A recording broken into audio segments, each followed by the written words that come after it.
কে কে ভালোবাসো বলো তো এই ছোলার ডালের ডালপুরি। আর সত্যি কথা বলতে কি, ছোলার ডালের ডালপুরি খেতে খুব ভালো লাগে। আর আমি এই পুরের মধ্যে মশলা দিয়েছিলাম আদা, মৌরি আর কাঁচা লঙ্কা বাটা। এই এই মশলাটা তো খুব ভালো স্বাদ হয় জানো তো ডালপুরিতে। আর আমি একটা করে পুরেরও লেচি কেটে নিয়েছি, আর এদিকে ময়দারও একটা করে লেচি করে নিয়েছি। দুটো তাহলে করে নিলে জানো তো খুব সুবিধা হয়, হিসাব করে করাও যায়।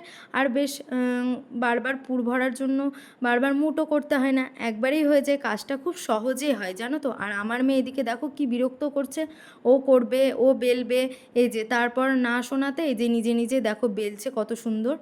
বড় মানুষদের মতো দেখো কত সুন্দর বেলনাটা ধরেছে, কত সুন্দরভাবে বেলে নিচ্ছে দেখো। বলছি আমি একটু দেখিয়ে দেখিয়ে দিচ্ছি, বলছি এগুলো একটু ঘুরিয়ে ঘুরিয়ে কর, একটু ময়দা নে, সেভাবেই করছে। আর এত সুন্দরভাবে করছে না কি বলবো, দেখো কত সুন্দরভাবে হাত ঘুরিয়ে ঘুরিয়ে করছে।